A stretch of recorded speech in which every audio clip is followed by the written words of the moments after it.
I am so pleased to be joined by producer, director, writer, and editor-in-chief of Fangoria magazine, Phil Nobile Jr. How you been? Good, Paul. How are you, man? Can't complain. Still kicking, still at it in this godforsaken business, you know. Yep, love it, love it. I'm so good to hear from you after we crossed paths so many years ago. Indeed, I want to mention that right off the bat. It has been a minute since 2013's Killer Profiles. So thank you for having me on that show. That was a series where we looked into the minds of America's most notorious serial killers, and I got to portray Israel Keyes. And honestly, it still remains to this day one of my more stimulating shoots that I've ever been on as an actor. I got to play with the prop gun, the shovel, the hog ties.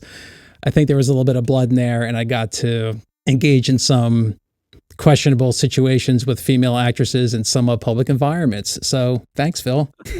Man, that was a hustle. We had an hour show and we would write the script based on sound bites from interviews and experts, and then we would look at that script and go, we need a visual of a guy doing this here, and we need a 2-second shot of this, and I would make a giant list, and we went into this warehouse that had all sorts of sort of abandoned environs in it. It was an old studio, actually, out by the airport, and it just lent itself to different kinds of things. Like, this wall looks like a prison cell, so it's a prison cell, or this wall looks like a motel room, and we would sort of just run and gun, man. And you were so game and such a sport about it, and really kind of like classed the joint up for us for an hour. So I really appreciate that. I still, to this day, think of that experience as a positive one. Same here, and my pleasure. It was a lot of fun, and I haven't had a gig with that kind of tone or that kind of involvement since, so it's nice to have that notch on the belt. So I really wish, just disclaimer for the listeners and the viewers, I really wish that I could get into the weeds with you in terms of the fandom of horror, but for some reason, since the day I was born, my nervous system just does not allow me to induce fear, even in controlled, stable environments. So, but that's why Fangoria has podcasts, so that people with true fandom and an appreciation for the genre can listen to and talk about it to their heart's content. So but I do come with questions. So you're saying you're not a horror fan? I want to be, but my brain doesn't allow me to. I think maybe we can talk about that. Well, yeah, maybe this is a separate project for you and me off air to just find the right curation for you. I think that there's a horror movie for everybody. And I think when somebody tells me they don't like horror movies or they can't watch horror movies, I start asking them questions, and we realize very quickly that they've got a pretty narrow idea of what's out there. And I think there's something beyond what you're thinking of that's in the genre space that probably is right in your wheelhouse. But we can go there another time. But I don't give up on anybody. Everybody's got a horror movie that they're going to love, and we'll find it.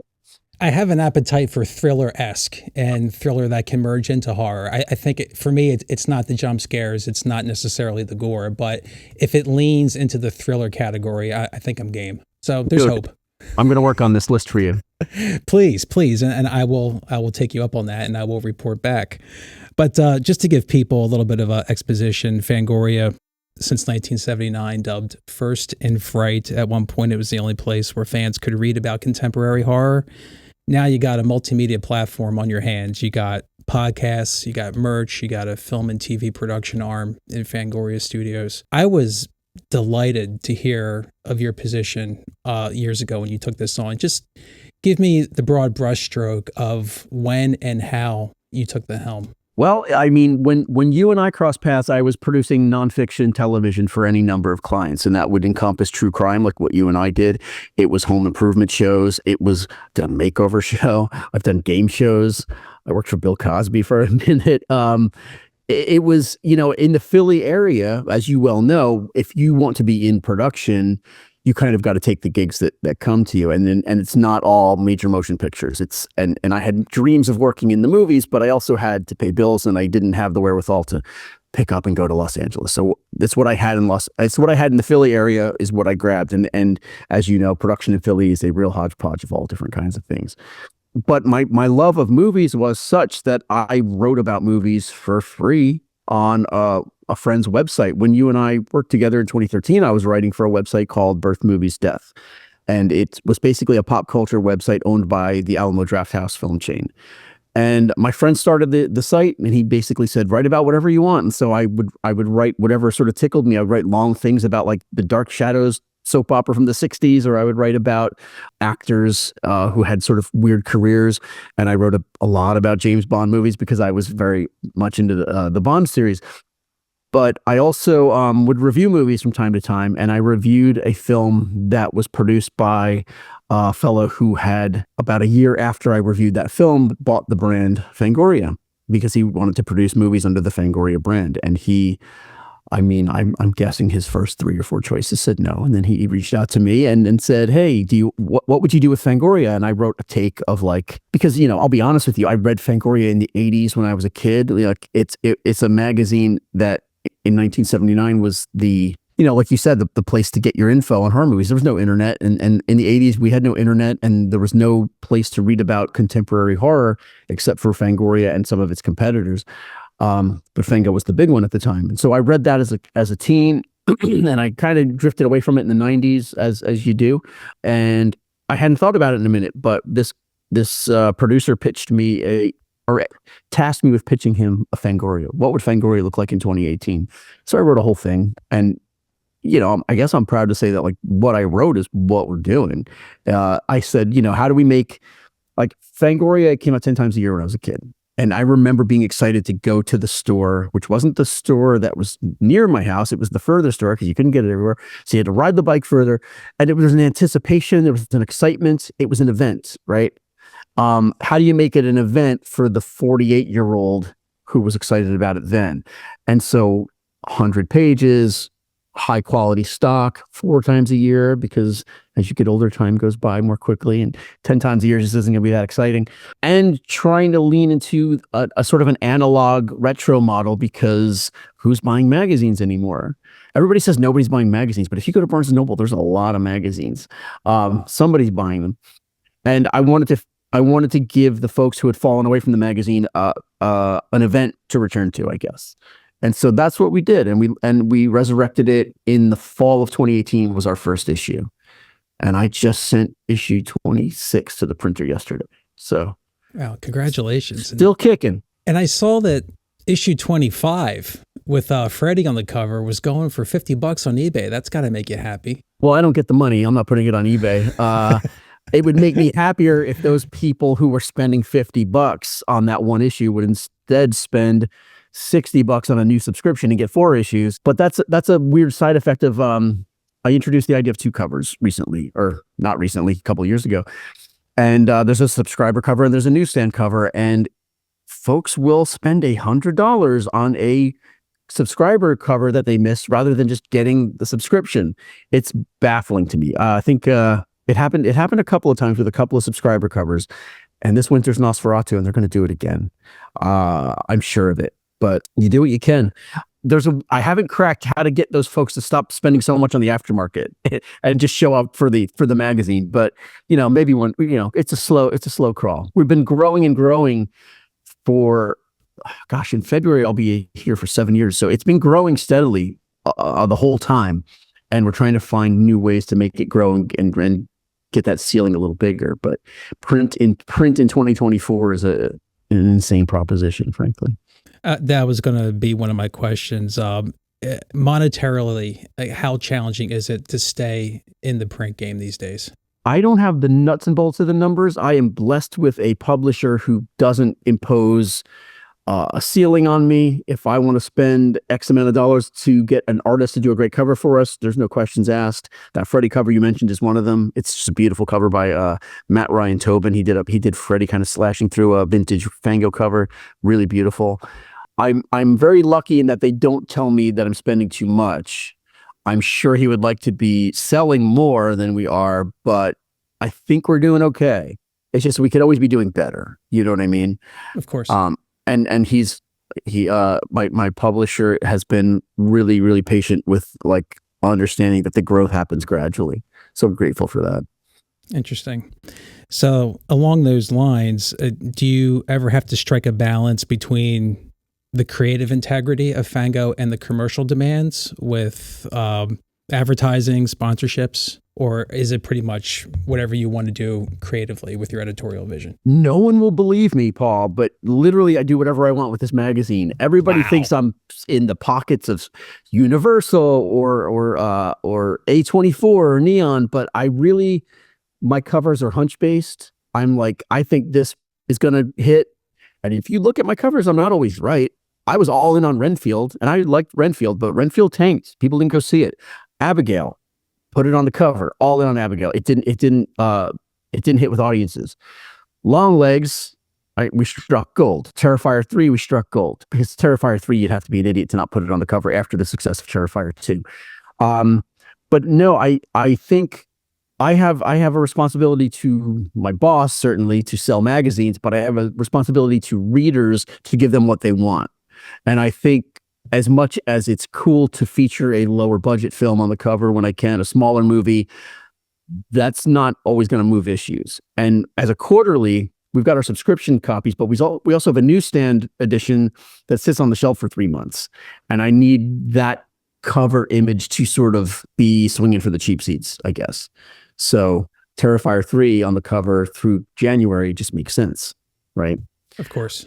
But no, I wish no one's offering. I mean, I might go on the take. I might sell out if somebody was like waving some money in front of me. But now, right, it's a remarkably organic process, still and all. Interesting. So the editor-in-chief is the editor-in-chief. You truly are the captain of the ship. I'm reluctant to say yes to that, but I'm entrusted with the final decision on that stuff. I have a creative director named Jason Kozlowitz, and he and I collaborate meaningfully on all this stuff. And I take his advice on where we should be going, but we're pretty much always rowing in the same direction. So that's not like a big debate. And it's, horror, I guess we want to get into the idea of like making a horror movie in 2024. Like, it's an embarrassment of riches. It's part of the reason of doing 2 covers is so that I can put 8 movies on the cover during the year, because there's so much going on right now. There's so much great stuff to be covering, and I'm not going to get to all of it. Stuff falls through the cracks. It like breaks my heart when I miss a movie, honestly. Right.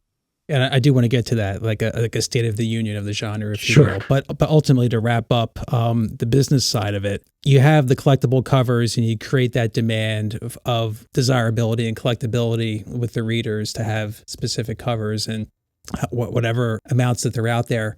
And I know you don't have a crystal ball, but do you expect or do you hope that long-term Fango will continue in print and not just be relegated to digital? There's no digital version right now. There's a website, but the content doesn't cross over. Whatever's in the magazine's only in the magazine. It's exclusive to print. And that's one of the reasons, that's like hopefully an incentive that you would buy it, right? Like if I've got Nicolas Cage interviewing the director of Longlegs, the only place you can get that is buying the copy of the magazine. And so I do curate it with the idea that it's somewhat exclusive and you're not going to see that conversation anywhere else, kind of thing. Yeah, do I hope it stays in print? Yes, because if the day it's not in print, I might not have a job anymore. Oh my God. It's interesting because I was going to ask, like, how do you blend the website content with the mag, given that it's quarterly, but they are their own separate animals in terms of content. They are. And sometimes, if there's an interview that's got like a cool side discussion that doesn't quite make sense for the magazine, I'll turn that into a piece on the web, or I'll turn it over to our digital editor, whose name is Angel Melanson. She runs the website, and we can kind of double dip on an opportunity, but not on the words, right? If that conversation or if this paragraph happens in the magazine, it doesn't go on the website. And it's just a weird line in the sand we've made for ourselves, and I don't see any reason to walk that back just yet. So it just continues to create a demand for the magazine. Hopefully. Rather than, like, you don't have it's nowhere digitally, and like you said, it's over like 100 pages, around 100 pages, like coffee table quality, and it creates that collectability. Yeah, it's Jason does some nice stuff with the cover sometimes, where like he'll do a little bit of spot varnish, and like for that Freddy cover we were talking about, Freddy looks a little more 3D because he's got a bit of gloss where the magazine's matte and he's kind of popping out a little bit. Yeah, we try to make it, I think about it in terms of, I don't know if you can look behind me. No, not quite. There's a pile of records over there. I started getting into vinyl again, and I kind of think about it in those terms. It's like a vinyl collector. You can get that content on your phone maybe, but like it's tactile. And so like one of the things we think about with the print is not just content, not just image quality, but like, how's it feel? How's this paper feel? How does this cover feel glossy versus matte? And kind of making it more of a tactile, tangible thing that you want to own, right? So that's sort of, those are the marching orders in general about the print. Does Fango have any competition in terms of its content for the magazine? Can readers get that information or those imagery anywhere else? Well, we negotiate with studios in terms of like, hey, we need 2 exclusive images from this movie that you're not going to get anywhere else. As an example, our winter cover, subscriber cover, will be, if the studio keeps their word, the only place where you'll see Bill Skarsgård as Nosferatu on the cover. Like, they haven't shown him yet. They haven't revealed him anywhere. He's going to be on our cover. And you negotiate that, even though the content or the beat might has some overlap with other folks. There's a great magazine out of Canada called Rue Morgue that, we share writers with, and I'm friendly with the editor of that magazine. Her name's Andrea Subasati, and we cover the same stuff, but I think our approach is a little bit different in terms of how we present it and how we pursue it, frankly. So, well, here's to more enduring years with the rag. Let's hopefully hope. it stays out there. And like you said, there's still a magazine section at Barnes and Noble, and you said there is a market for that. And why would not Fango endure, especially with the amount of time and effort that you're putting into it? Yeah, hopefully. I think one thing I've learned is that the magazine, the physical magazine, means a whole lot to a couple of different generations, and I try to sort of like keep them all in mind. Like, there's a dude who read it in '83. Still buying it. And there's a dude who read it in 2002, still buying it. And I try to keep all those dudes and all those ladies in mind when I'm curating this year's model. You know what I mean? Totally get it. Very cool. Well, moving to the 10,000-foot view of the genre, like every year we have in America, the State of the Union. What's the state of horror in 2025? You see what's out there. You have a sense of what's coming. Where is the state of the genre? Is it in a good place? I think it's in an incredible place. I think I'm very lucky to be making a horror magazine right now, as opposed to even like 8 years ago. I think that horror has really, really kind of come into its own. And I'm not a social scientist. I don't know why horror is bigger now than it's ever been, but it is. And it's an exciting time to be a fan if you've got an open mind about what horror is, because I think that horror is covering a wider spectrum than it ever has too, in terms of what kind of movies there are. Certainly in the 80s, there was about 5 different kinds of horror movies. And now there's like every color of the dark under the sun. And every month, somebody on social media, that's not a horror movie. This is a horror movie. You get into debates about what is and isn't horror, because some fans are a little more rigid in their view of what a horror movie is. But we are fully in a renaissance. And I don't think we're going to understand it until it ends and then go back and look at it. But I've been asked this question before, and I think that there's a trifecta, and I'm going to forget them now, but there's a movie called The Babadook that came out 10 years ago. And the conversation around The Babadook was very much about the subtext and about the grief and about what the metaphor of the monster was. And I think that unleashed something in horror creators to suddenly realize that horror is this canvas that they can put whatever their artistic concerns are onto. And so you've got lots and lots of very socially conscious or messagey horror to varying degrees of success. Like, your skill level is everything there. So not everybody's Jordan Peele. Not everybody can really nail social horror. And some of it gets a little heavy-handed maybe and a little, clunky, but it's still cooking. And the pandemic of it all meant that everybody got conservative about what they were spending and how much they were spending. And horror is famous for not costing a lot. Like, the return on investment of horror is probably the best one in motion pictures, right? And it just, there's like a weird little anecdote about when the pandemic happened and the only movie theaters that could be open were drive-ins. My friend, or somebody I became friends with through a film festival thing, Brett Pierce, made a movie called The Wretched that cost like, I don't want to get it wrong, but I think it was like $500,000. And it was like the #1 movie at the box office for 3 weeks because there was nothing playing. Wow. And it was just drive-ins. And he was, he had that, he's now in the history books, right? As, I don't know. It's an interesting time for horror because the technology is such that you don't need a lot of gear to make something. You don't need a lot of resources to make something. And there's more places to sell that something than ever. I think Shudder's doing incredible things with not only acquiring films, but producing films now, greenlighting movies of all different flavors and all different kinds of horror.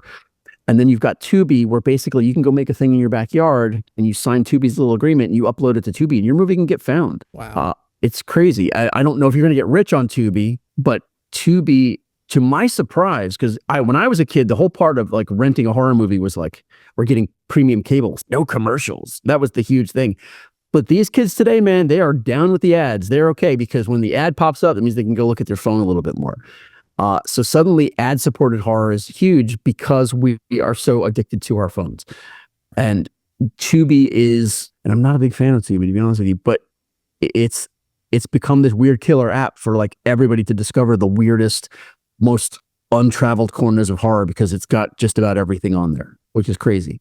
So yeah, I think that there's more horror being made now than ever before. There's better horror being made now. And I don't mean like, of course, I don't mean like, I mean, my favorite movies are Dawn of the Dead and Reanimator and stuff. So like, they're not better than those, but I mean like the quality level, the production values are crazy.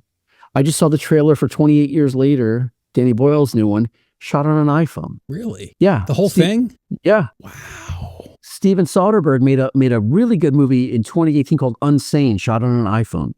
Like what we're able to do now is like the guardrails that kept people from making stuff when we were kids, right, in the 80s and 90s, they're gone. That blows my mind because 28 Days is an IP, if you will. I mean, it has a precedent. And they put that out strictly on a shot with an iPhone. Yeah. That is mind-blowing to me at that level. And it's interesting because it's in a way it's kind of honoring the legacy of that IP because 28 Days Later was shot on mini DV. That's right. Wow. It's not even in high def until the last scene, which is a 35 millimeter shift for some reason. But that movie, if you own a Blu-ray of 28 Days Later, it's pointless because it's 480 resolution.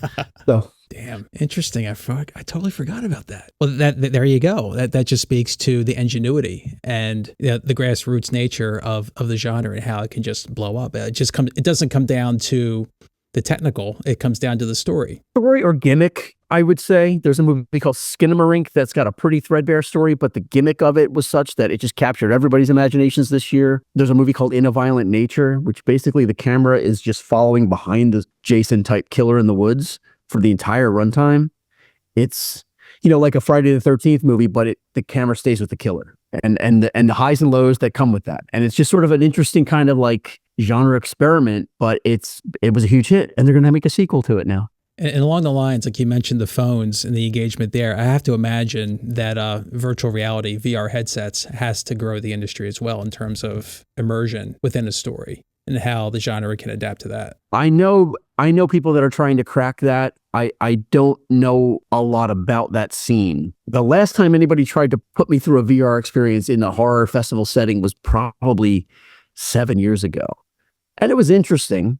And it was kind of it was a novelty, but I don't know much about what's going on with VR right now, so I can't speak with any authority about like what's happening in that space with the horror. But certainly horror is ripe for it. I went to Sphere. I went and saw like the Aronofsky film at Sphere in Las Vegas.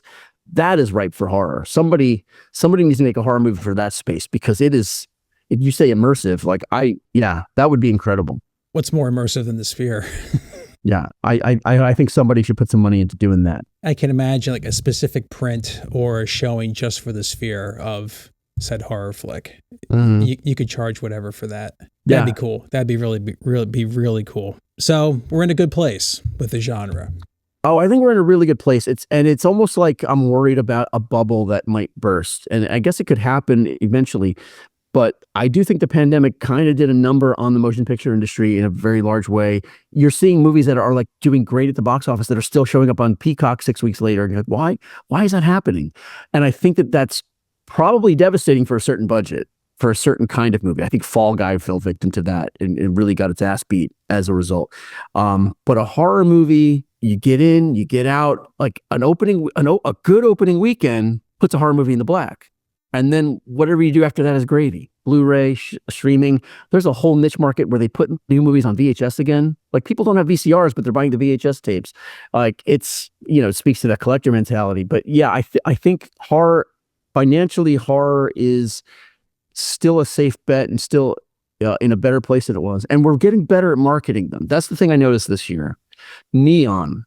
Neon is a company that had some really challenging films to sell. Longlegs being one, Cuckoo being another, Steven Soderbergh's Presence being a third. And I'm noticing that their trailers and their marketing, if you circle back after you've seen the movie, they don't really tell you what these movies are about, but they become an event unto themselves. The Longlegs marketing campaign is going to be studied for years, and people are like, I've already seen the bigger studios copying it. Like the Nosferatu campaign is taking its page from Longlegs' book. We're getting better at marketing these movies, and we're getting more clever at marketing them because the audience is getting a little too sophisticated for your traditional trailer that tells you the whole movie kind of thing. And in spite of the industry contraction, IPs only at the legacy studio level, regardless, do you think at legacy studio and streaming levels that horror will continue to always be greenlit because of its low risk, high reward quality? I think it will, because every time they back off, something like Longlegs happens, or something like In a Violent Nature or Skinamarink happens, or more to the point, Terrifier 3, and suddenly they're like, the profit margin on this is insane. What are we doing wrong? Universal has made 3 Dracula adjacent movies in the past 18 months, and they've all tanked. And now their sister company Focus is doing Nosferatu, which has got insane hype levels around it. So they haven't stopped. I don't know what, and they've got Wolfman coming out. So they're going to keep chasing it, but I think you're going to see them start to kind of scale down to try to replicate the success of these smaller kind of success stories that have gotten the brass ring. Time will certainly tell. That's for sure.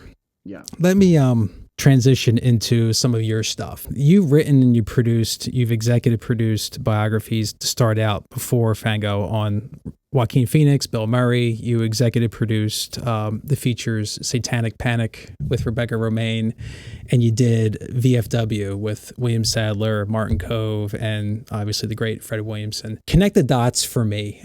How do you go about getting to be part of the executive production team on these projects? Are the writers seeking out you, or are you seeking out them? How does that work? No, it's not. I'm afraid it's bad news for you. The executive producer credit on Satanic Panic and VFW was built into my Fango contract because they were produced by the guy who was publishing the magazine. And I should say that he in 2020 sold it to its current owners, and so I went with the magazine to new owners. So that's a whole ownership ago that happened. But when I sat down with him, part of my arrangement was that I would get an executive producer credit on anything with a Fangoria logo in front of it.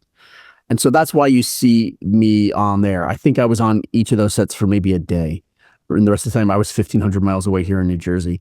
BFW, but they were both directed by folks that I call friends, and I'm super happy for their success and proud of the work they did. I just don't want to take any undue credit because I have rolled up my sleeves and produced things myself, and I would be upset if somebody was rolling in and taking credit for something that I actually worked on because they had a contractual credit. Like that was something in his contract, and I said fine, but the work of those movies the credit belongs to other people. Understood. But that, again, that's a lesson, contractual credits. That's something that probably a lot of listeners aren't aware of. Sure. But I would say watch a movie, pick any horror movie, the ones that have like 8 production companies listed in a row before the titles start. And then if you look at the list of producers on there, it gets a little girthy.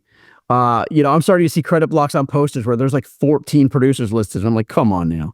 I mean, there's literally 27 producers on some movies, and they didn't all produce the movie. No shade to actual producers, but I'm actually defending the actual producers that, do that work. And I have produced actual things like, the documentary Horror Noir. I produced that with my own 2 hands after pitching it for a year. Horror Noir, A History of Black Horror, just as a counter to like something I actually did produce, There was a writer that I'm friends with named Ashley Blackwell, and her writing was about Black horror and Black Americans in the horror film. And she had turned me onto a lot of different titles and movies and whatnot. And we became friends. And I walked out of Get Out and I texted her and I said, I think something's about to happen. Do you think something's about to happen?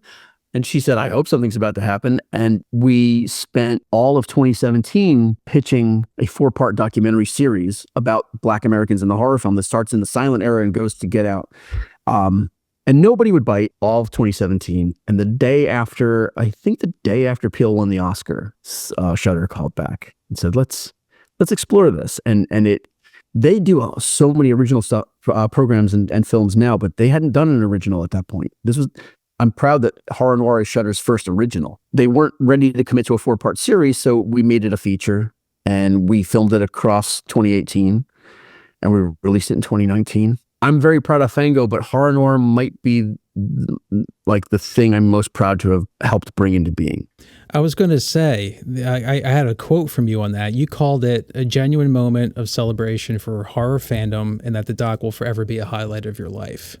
So I have to imagine it's very special to you. Yeah. Don't mean to sound grumpy when I say, oh, we spent all of 2017 pitching it, but we did pitch it for a year, and we couldn't get it into the right ears, right? And it took a long time for that to happen, even within the production company that I was pitching it with. Like, it was an uphill battle internally. Folks didn't understand what the value of it was. And like, you not understanding the value of it is the value of it. Like, this is a story that most people don't know.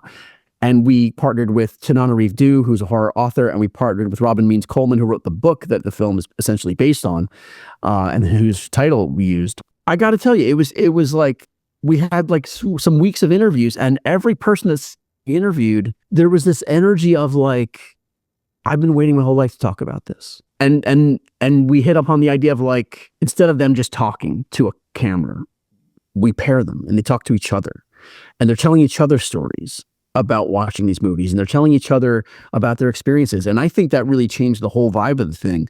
I don't know. It was just such a good energy coming off of it. I've worked on, as you know, I've worked on things that like are, dark and things that are like a hard thing to get through a 12-hour day. But that experience was pretty top to bottom positive.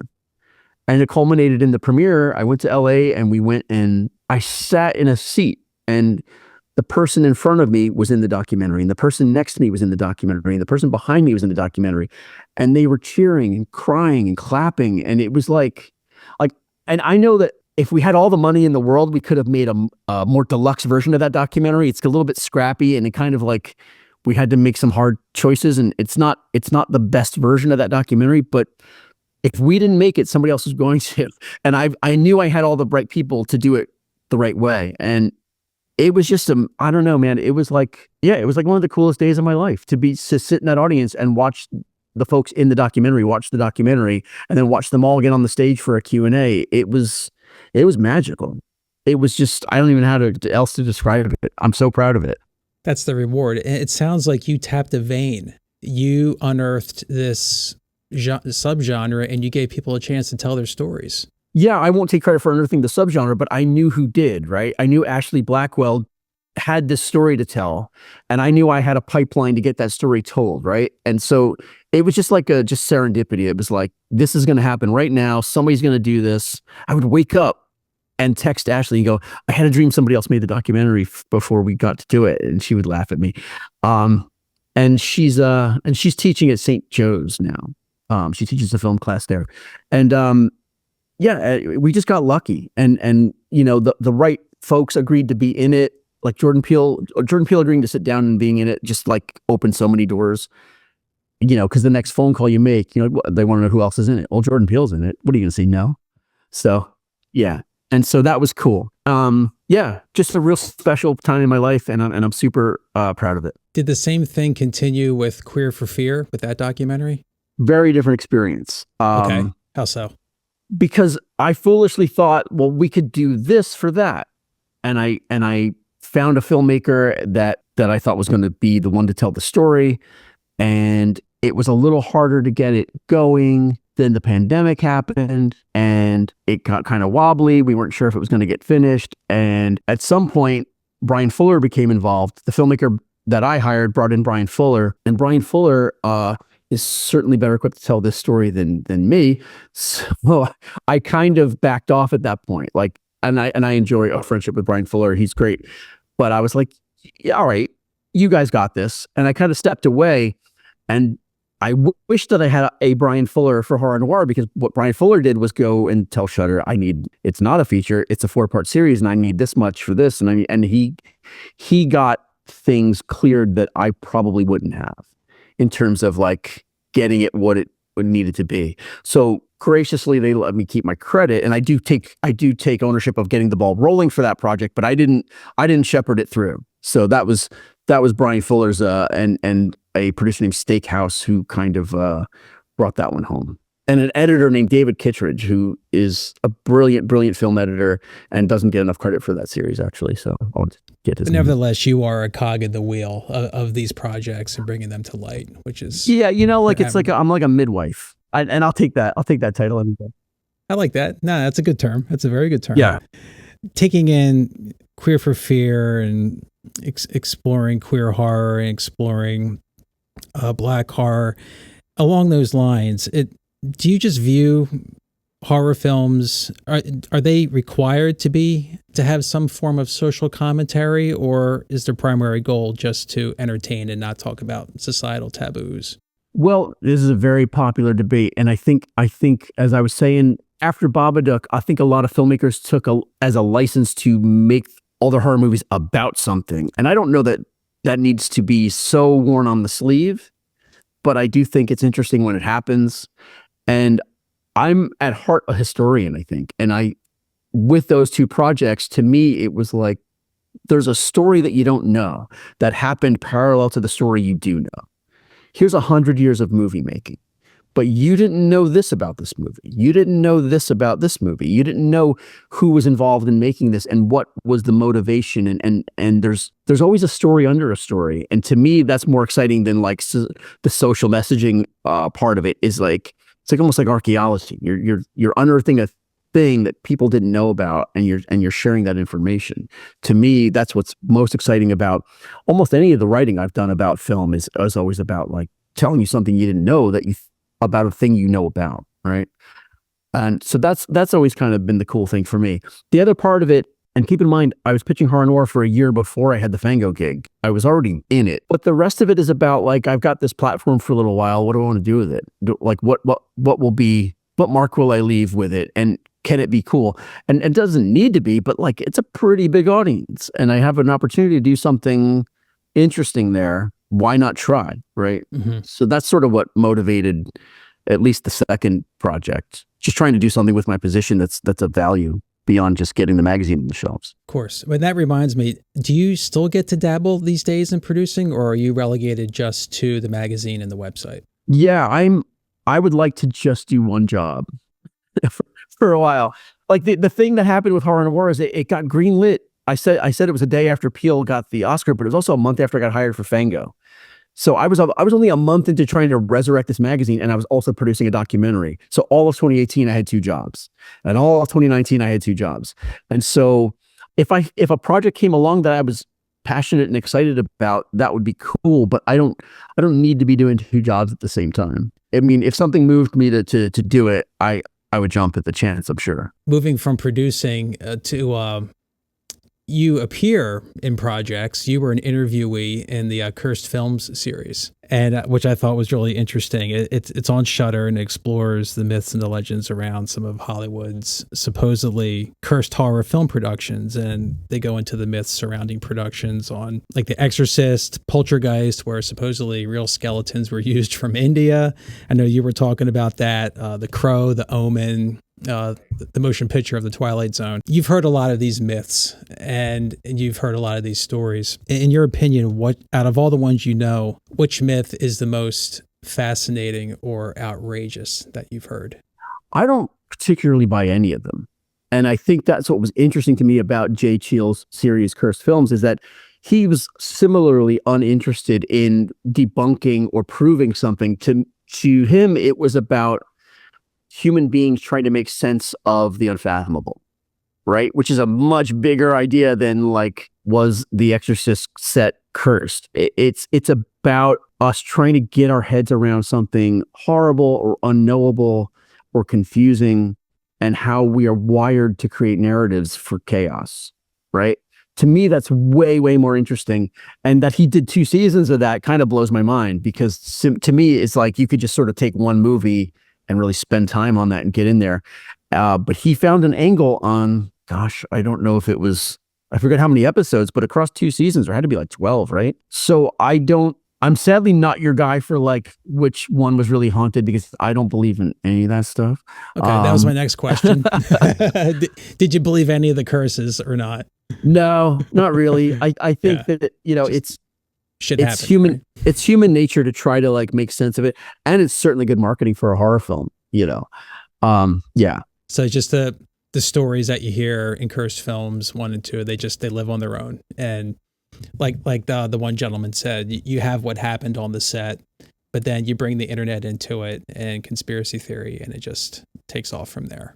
And Yeah, people can believe what they want to believe. you can zero in on the cool in Poltergeist having real skeletons, but the fact is that almost every skeleton you see in every movie is a real skeleton, because sculpting a skeleton from scratch would be time consuming and cost prohibitive, and there's lots of skeletons around on the planet, and you can buy them from medical supply companies and whatnot, and certainly, like Tom Savini had this skeleton that he used in like Dawn of the Dead and a bunch of other movies, and Creep Show, like that skeleton at the beginning of Creep Show, the creep, that's a real skeleton.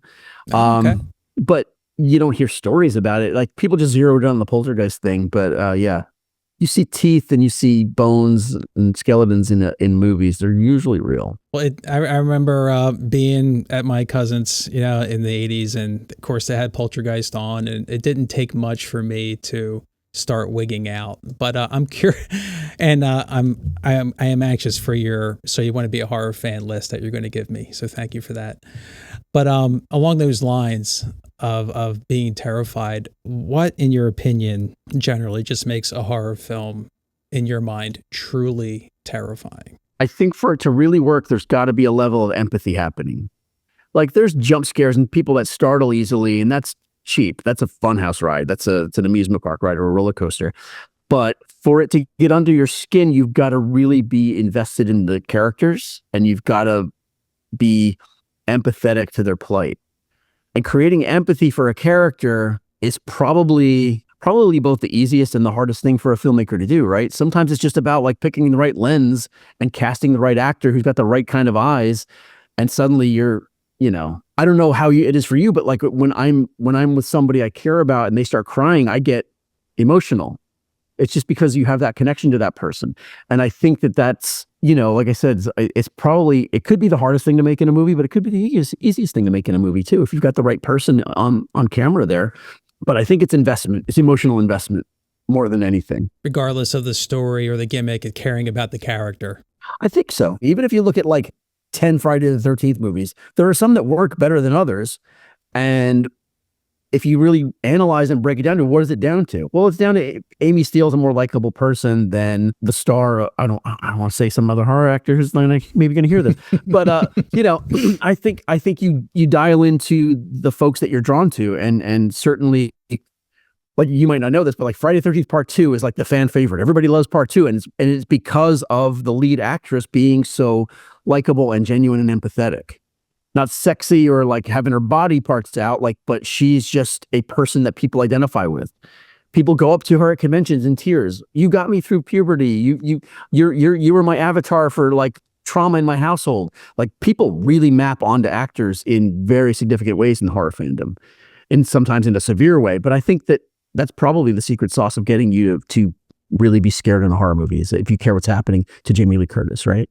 Right. Well, along those lines, like, some people, can horror be therapeutic for some people? I mean, like, can experiencing that fear and going through that terror ride lead to some sort of emotional release or catharsis for them? There's a lot of claims to that effect, and a lot of horror fans who swear by that, actually.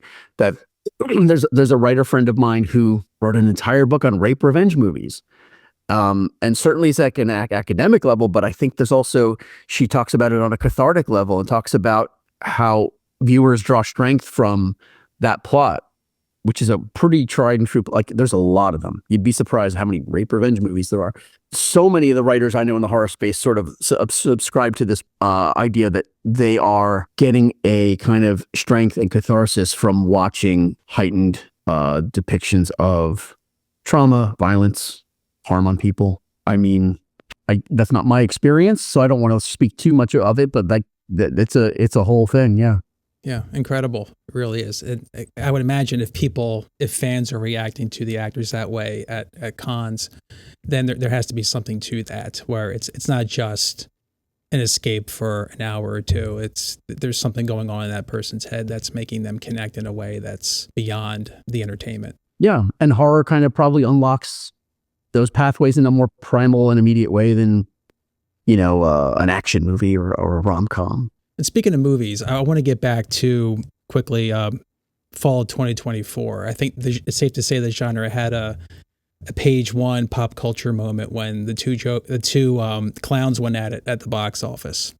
So you have this $2 million film in Terrifier 3, grossing nearly $90 million worldwide, defeating a $190 million supposed blockbuster studio-driven Joker 2. I mean, the fact that happened, and is that unprecedented? Is that a coup for the genre? I don't know if it's a coup for a genre. It's certainly a coup for the producers of Terrifier 3.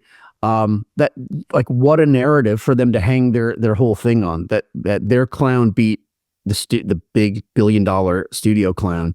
And I don't think anybody saw it coming, but the audience is fickle, man. Like, Joker made $1 billion, and Joker 2, everyone just said, no, thank you. And I don't know what you ascribe that to because, people say, oh, it wasn't good, but you didn't know it wasn't good before it opened, and you didn't go. So, like, an opening weekend isn't really dependent on a movie being good or not. It's hype. And for whatever reason, no one was hyped for the Joker 2 film, which I don't quite understand. If you showed up for the first one, I don't know what was so different about this one on its face that you would turn your back on it. And I don't think it's the same audience at all either. I think Art the Clown has, if you go to a horror convention, and you should go to a horror convention, Paul. Like, there's Monster Manias here in Philly. We should go. I've been to the Star Trek cons back in the day. Well, come with me to Monster Mania, and you'll see a line around an airport hangar for Art the Clown, David Howard Thornton. He's a lovely man, and there's a line around the block for him every time. And Lauren, who's like the final girl of the Terrifier franchise. There's a response to these characters that I don't think we've seen happen in real time in horror ever. Like, there's a lot of folks that walk around with Michael Myers tattoos or Jason tattoos, but it's because they watched the movie when they were 11 and then got the tattoo. Like, I don't think we've seen a real time horror icon happen on this level probably ever in horror. And that's the thing. This wasn't just your stereotypical horror film. This film is fucked up. It is slasher. There's more blood than it should be called Red. I mean, it's amazing that this was number one at the box office. I can't recall. Did Texas Chainsaw Massacre get to this point? I mean, it seems unprecedented to me. No, the last time I remember seeing lines around the block for a movie was the Blair Witch Project, frankly, because that was a big word of mouth hit. That was a big, you got to see this. It's real. It's really happening. These people really disappeared, and you see it. And, that's a whole other thing. But Terrifier, I'm probably not qualified to say why it was as huge as it is, but I think it might have to do with the fact that horror fans don't like being told what they can and can't watch. And Terrifier showed up and said, we don't have a distributor. We don't have a rating from the MPA. We are just doing our thing. We're going to be in theaters. Come see us if you can sit through it. And then the second dare level of it is people were passing out and throwing up.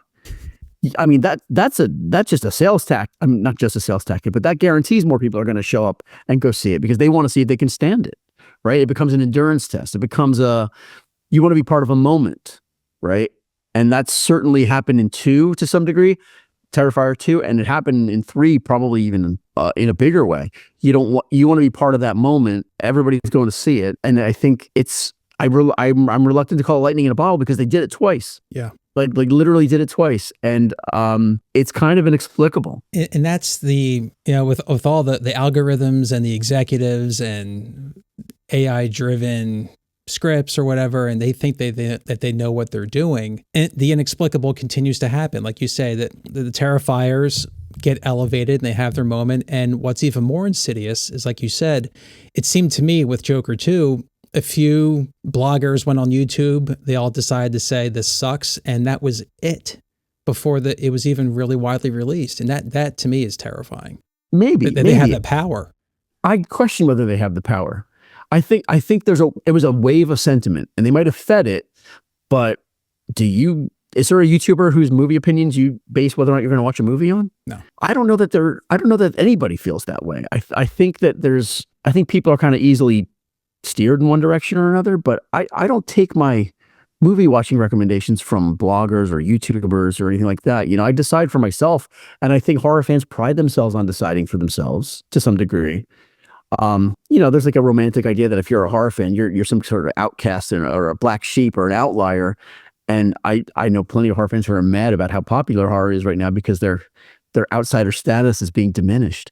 But Joker 2 Joker had its own weird fan base that did not buy what they were selling this time. And I don't know why. I'm not sure why that is. Now we're on the movie subject quickly. If I could veer off the genre for a minute, I also know that you happen to be a 007 fan. Sure. And huge Bond fan. So much so that a few years ago, you went to Ian Fleming's Jamaican home. So can you tell me what it was like to be at GoldenEye? Sure. So I went to GoldenEye. So it's not just his home. GoldenEye is a resort, and his home is there. If you have $10,000, you can rent it for a night. Wow. And I don't have $10,000. But there's all these other sort of like villas and huts and cottages. And we stayed in like this hut, which is basically on risers. It was beautiful. It was new. It was air conditioned. And like you walk out on the balcony, you can see the beach. But if they don't rent his house, and if you ask nicely, they'll walk you up and you can go do a tour of the house. And we just kept asking. Hey, is it available? No, there's a group of Italians in there today. Is it available? No, they extended. Call back the net. Hey, and finally this employee named Fiona got tired of taking our phone calls. I'm guessing, like, she walked us up the driveway and we went and saw the house. And at the same time, we had become known because we were there for 5 days as the couple that wouldn't stop bothering them to see the house. And so like the next day, somebody who hadn't talked to Fiona was like, "Oh, we can show you the house today." We were like, "Okay, we didn't say that we'd already been there." So we went and looked at it again. And it's cool, man. His desk is there where he wrote all the books. And that desk is also where I believe Sting wrote Every Breath You Take. And I think Bono wrote a bunch of U2 stuff there because it's owned by Chris Blackwell. Now, Chris Blackwell, his mom was Ian Fleming's mistress. And after Ian Fleming died and the widow sold it or whatnot, Chris Blackwell bought the property at some point. And Bob Marley lived there for a while. And Chris Blackwell famously formed Island Records. So that's why Bono is there. That's why there's a lot of musicians there. And it's just a beautiful spot on the north shore of Jamaica. And it's, at the time they were having like a discount. It's not as expensive as you might think because you're not staying in the Fleming house. And while we were there, we met a couple who they had gotten engaged 30 seconds before we met them. Like they'd had some special dinner off on this little rock thing. And they're like, "We just got engaged." And we were so happy for them and whatnot. We stayed friendly with them. And then a year and a half later, mid-pandemic, they were like, "Hey, we're getting married at GoldenEye and we're getting married at Ian Fleming's house. Do you want to come?" And we were like, "Yep." And so we went back and then we went to their wedding, which was at the house. So we spent all day in the house, which is really kind of cool. It's problematic. He's a white British guy, owning this giant chunk of land in Jamaica. And he writes about it in the Bond books about when Jamaica gets its independence back, this is all going to be gone. But, there's a lot of interesting history there. It's really one of the most beautiful places on earth. And it was, it's not the only Bond location I've been to, but it's one of the most special ones. And we've gone back a third time and we'll go again. I just don't know when, but, because there's these villas on this lagoon and you can rent the villas we found out that it's basically like an Airbnb situation. The villa we were in was owned by an NBA player. And we were in there for a day and a half and we're like, why can't I see myself in the mirror? Because everything was scaled for a 7-foot man. And so we were like, we don't want this villa anymore. Can we go back to can we downgrade to the hut? And so, yeah. And there's folks who will take you out into the towns and whatnot for shopping and restaurants and stuff. But if you don't want to leave the place, you don't have to either. I'm told Grace Jones is dancing on the bar at least 2 nights a week, but we never saw it. She has a, yes. I mean, we missed her by a day. So like, wow. You missed it. Grace Jones was here last night. She was dancing on the bar. Like, wow, get her back. Oh man, what a visual. That's cool. That's cool. Well, it sounds lovely. It's great. It's so great. And I recommend it. Anybody who can kind of make it happen to do it. They had like a half off deal because they had construction. I didn't see a lick of construction happening while we were there, but it was quiet and kind of like there was, I don't remember the kids, which I liked. That really sells the Bond fantasy when there's no children around. It's just of course, sexy adults on the beach, you know? Well, speaking of Bond fantasies, as a writer, producer, I'm sure you've entertained a script. If you can pen a James Bond film, roughly broad strokes, any kind of plot points or themes that you would explore? I wonder. You know, there's a company that makes the licensed James Bond comic, and they're in Mount Laurel, New Jersey. And I always fantasize about walking and knocking on the door and saying, how do I write a Bond comic for you guys? And I might do it. We'll see. But, you know, I think that as big of a fan as I am with the Daniel Craig era, they spent entirely too much time in Italy. Like he went to Italy a lot. He did. More than any of the other Bonds. And I think that the globe-trotting element is so interesting and exciting. And at the same time, Fleming's imagery, if you look at all the original books, there's always like skulls and death heads. I don't know that I have a whole plot for you, but I always wanted to set a Bond scene in the Paris catacombs. I just thought that would be such a cool Fleming-esque visual that hasn't been explored yet. And I would love to see that happen. And as a guy who reads the Fleming stuff, I know that there's like some really cool stories in French Canada that Bond did, which we don't see happen a lot. We haven't seen Bond in America in a minute, which was weirdly a big part of Fleming's stuff. Like the second novel was In Live and Let Die. There was And Diamonds Are Forever. He went to Saratoga in New York for the horse racing, which I went to as a lark because it was in the book. So I would be curious to see what part of the world still feels Fleming-esque, right? Because the world has shrunk, I think, since the books existed. And part of the fun of those books is reading about him flying there and getting there and adjusting to the local stuff and his British eyeballs looking at 1950s America was always like some of my most favorite parts of the book. But I don't know that you do that now. Like that wouldn't translate to the modern sensibilities. But I think figuring out where to send him that he hasn't been that would be interesting and still on brand would be my priority. Very interesting. Very, very cool. And maybe that starts with the comic. Who knows? I hope they're listening. Or maybe I'll just go over there tomorrow. Yeah. There you go. Yeah. I love it. Beautiful. And let me wrap with you with something completely off topic. And I was scouring your stuff online and what you were doing. And I noticed you were attached to a lovely man falling from the sky recently. So I'm curious to know if you learned anything from your recent skydive. Sure. Yes. Good question. I was asked if I wanted to do it. For a minute, it was a movie promotion. And then the studio said, we're not insuring this. So then it very much wasn't a movie promotion, but it was already paid for. So the offer was like, so if you want to go, we can still go. And I immediately said no. Like the second the person asked me, I was like, no, thank you. And got off the phone. And then I sat around miserable for a couple days that I said no. Because it's like, I'm 54 years old. Why am I saying no to stuff at this point? I should be saying yes to things that I haven't done yet. My wife might not agree with that, but I called back and I said, I'm changing my mind and I'm going. And they were like, great. And then there was about 20 of us that were supposed to go. On Friday night, there was 20 of us. On Friday night at 1 a.m., there was 20 of us. At 6 a.m., there was 6 of us because it was time to go. And everyone bailed. Everyone bailed. I didn't bail. And randomly, the year before, this was at a film festival, by the way. At the year before, I made friends with a guy named Dane DeLegro. And Dane is a 6'8" former basketball player who played the Predator in the last Predator movie. And so Dane and I are like this Mutt and Jeff combo walking around this film festival. I'm 5'6". He's 6'8". It's ridiculous looking. But he and I had gotten locked into this weird pact where he was like, I don't want to go. And I'm like, yeah, but you have to go. I'm going, so you have to go. And we were just like, I'll do it if you do it. And I think we just like had a staring contest all the way to the skydiving place. And so we had this buddy system where we wouldn't let each other quit. And I think that's a big part of it. You get there and the parking lot is full of trailers and RVs. And that's because the skydivers who are going to be your person that you're tethered to and whatnot live in them. It's a total beach bum culture, but they're skydivers. They hang out in the parking lot. Oh, we booked 20 jumps today, so you guys are going to work. And then they go and they become your tandem jumper. And it gets very normalized very quickly when you walk in there. You get in there and you're like, these guys are talking about it like it's nothing. This guy jumped 15 times yesterday. This is fine. And then for an extra $50, like the company paid for it. I forget how much it was. It's a couple $100, but for another $50 measly, a third person will jump with you and film you. That's how much these guys love this, because they will jump out of there and film you. And I, $50 is not enough to get me to jump out of an airplane, but hey, passion.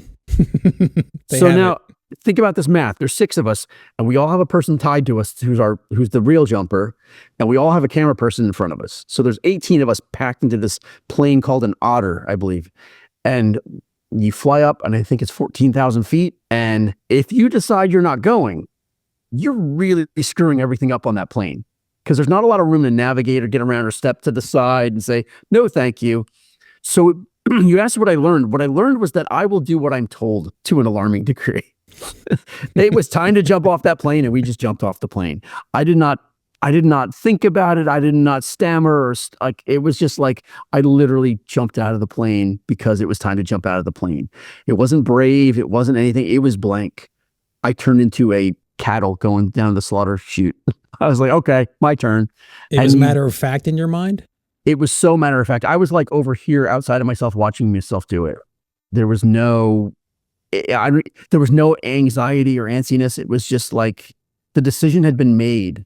I don't even know how to describe it to you. It was like you knew what was happening and you were going to do it, and that was it. And if you have a fear of heights, if you're standing on a roof and you're looking down, you know what jumping off that roof is going to feel like. At 14,000 feet, it's completely abstract. So even a fear of heights thing doesn't work.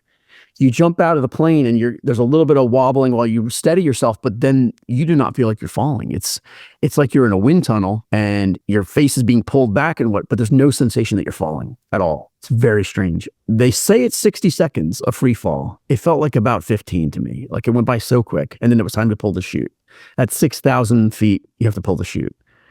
And so you've got a little altimeter on your wrist that tells you, it's counting down where you are.